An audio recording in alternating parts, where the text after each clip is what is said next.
a poussé à faire de la raquette? Disons que c'est plus le besoin de communiquer avec la nature.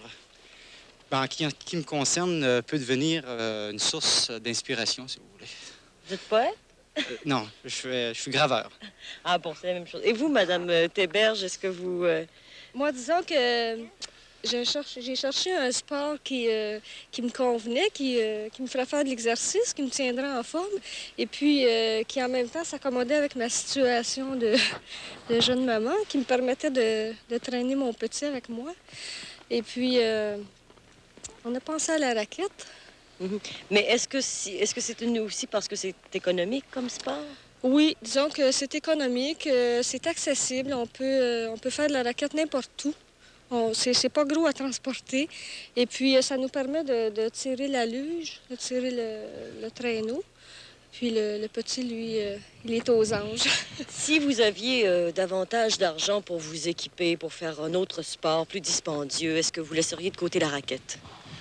On pourrait peut-être s'équiper pour autre chose, mais la raquette demeurerait quand même un sport qu'on pratiquerait assez régulièrement quand même. Mais qu'est-ce que vous aimez dans le fait de faire de la raquette? Parce qu'il y a des gens qui disent que finalement, c'est un sport de paresseux, la raquette.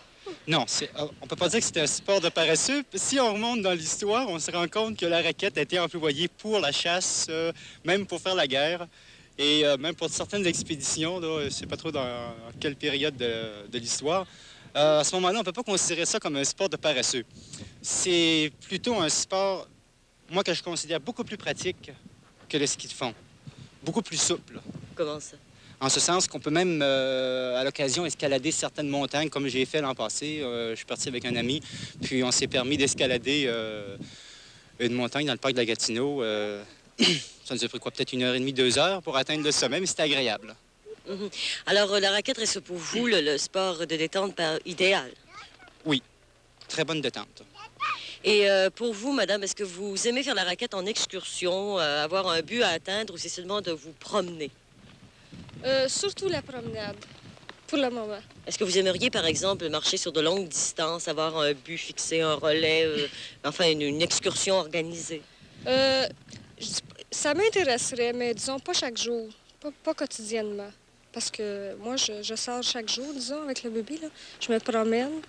Et puis, disons qu'une expédition, là, quotidiennement, ça serait trop. Mais à l'occasion, je dis pas que ça m'intéresserait pas avec des amis, par exemple. Là, ça pourrait m'intéresser.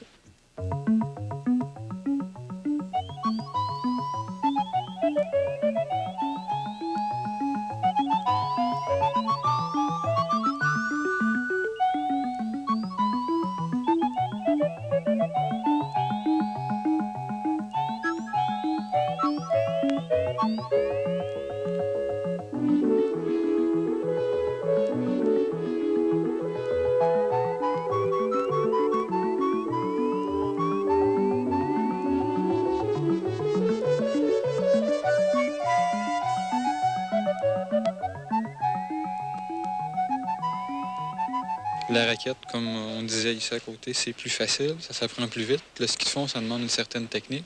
Par contre, l'exercice n'est pas le même.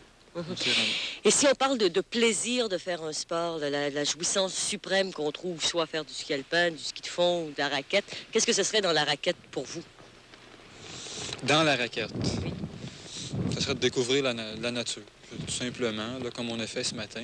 C'est-à-dire aussi ce matin, on est monté en montagne, là, au relais, et puis on a eu vraiment de la difficulté parce qu'il y avait beaucoup de pentes, ce qui serait peut-être un petit peu plus facile en ski de fond parce que pour les montées, il y a une technique également pour les descentes, tandis qu'en raquette, ça devient un petit peu plus difficile. Bon, donc la raquette, dans certaines situations, est plus difficile, pose plus d'exercice. Oui, oui.